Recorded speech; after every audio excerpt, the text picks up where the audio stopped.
Bismillahirrahmanirrahim. Esselamu aleyke ya Aba Abdullah ve alel arvahallati hallat fil binai aleyke min selamullahi abadan ma baqitu ve baqiyal leylu ven nahar ve la ja'alallahu ahira lahtin min ziyaratikum. Esselamu alel Hüseyin ve ala Ali ibn Hüseyin ve ala evladil Hüseyin ve ala ashabil Hüseyin ve ala zubbaril Hüseyin. Allah'a şükürler olsun ki bu senede Allah bize bu aşk kervanında, aşk yolunda yürümeyi, bu yola aşık olanların İmam Hüseyin Aleyhisselam'ın aşkıyla yollara düşen değerli arkadaşlarla, değerli alimlerimizle yine beraber olmayı Allah bize nasip ettiği için ne kadar şükürler etsek azdır. Bu yolculuğu bizim anlatma kabiliyetimiz, anlatma gücümüz ve kudretimiz yok.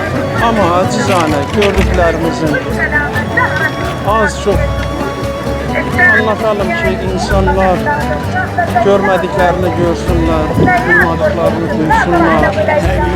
Ve inşallah onların da kalbine, burada olanların kalbinde tekrarları ve olmayanların da kalbine bu yollarda aşk kervanında, aşk yolculuğunda yürüme sevgisini ve muhabbetini versin. Geçen yılla bu yıl arasında tabii ki farklılıklar vardır. Sohbetlerde farklılıklar vardır, güzellikler vardır. Ziyaret konusundaki bugün bizim 3. yürüyüş günümüzdür. Yeni başladık. Farklı bir sisteme geçilmiştir.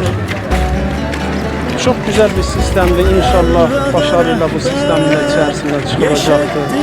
Ve İmam Hüseyin aşıklarının daha güzel, daha rahat ziyaret etme ve ruhiyesini kaybetmeden bu ziyareti yapma fırsatı sunulmuş. Allah tüm yolcularla beraber, tüm aşk yolcularıyla beraber bizim de yolculuğumuzu mübarek eylesin. Ki mübarek de biz anlasak da anlamasak da, çünkü bu yolda biz İmam Zaman Aleyhisselam'la beraber yürüyoruz. İmam Zaman Aleyhisselam'ın o tevhid bayrağının altında toplanma hedefinde cihat yolundayız. Bu seneki yolculuğun farklı bir değeri var. O da nedir? Yeryüzündeki en şerefli, en kutsal insanlardan birisi olan Ayetullah Uzma Seyyid Hamene'yi, Seyyidimiz, Müştehidimiz El-Hamene'nin dünyanın en şerefsiz ve alçak insanlar eliyle öldürülmesinin yıl dönümü, yani zamanıdır. Biz de bu yolda yürüyoruz ki, deyir ki, ey zalimler, dünyada her zaman Yezidler olmuştur, karşısında Hüseyinler olmuştur.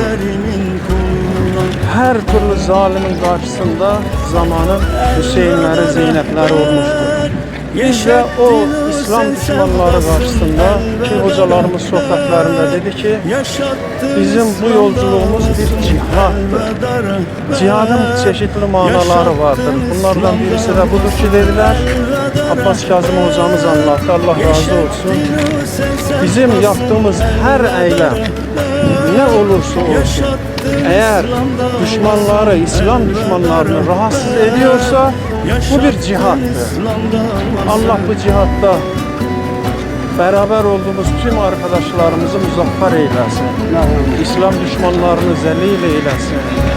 Rabbimden isterim ki bir dahaki senelerde Allah bizleri bu yoldan ayağımızı kesmesin. Bizim ve tüm İslam din kardeşlerimizi, özellikle Ehl-i Beyt dostlarının zürriyetinden Kur'an ve Ehl-i Beyt düşmanı karar kılmasın. Temennim odur ki bu videoyu izleyen herkese bu yollara gelip bu yollarda yürümeyi Allah nasip eylesin. Gelip görmek lazım, yaşamak lazım. Bu senede farklı arkadaşlarımız var. Bunlardan birisi Hacı Sen abi buradadır. Diğer Grupta bizim Nürnberg'den gelen, yeni gelen arkadaşlarımız var. Türkiye'nin çeşitli bölgelerinden gelen arkadaşlarımız var. Burada çok iyi bizim aile bağlarımız oldu. 10 senedir her yıl beraber geldiğimiz arkadaşlarımız var. Biz burada bir aile olmuşuz. Bunun da sebebi nedir? Bu aşk yolculuğu. Yani Əhl-i Beyt Aleyhisselam'ın sevgisini bir çatı altında toplamasıdır. İnşallah bu yolları seneye de devam edeceğiz. İnşallah. Bir dahaki seneye de devam edeceğiz. Sana da bu vesileyle teşekkür ederim ki çok büyük zahmet çekirsen. Bu yollarda çekim yapırsan, zahmet çekirsen, Allah senin de ömrünü bereketli eylesin. Seyyid annene, tüm hastalarla beraber onun cəddi hürmetine şifa versin inşallah.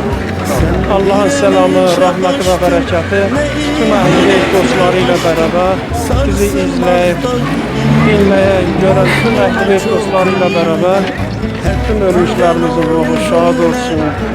Əhl-i dostlarının gözü aydın olsun ki bu yol var. Milyonlar var. Bunlar zalimlere baş kaldırmıyor.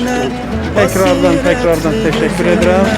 Allah'ın selamı senin ve tüm dostların üzerine olsun. Görüşmek üzere.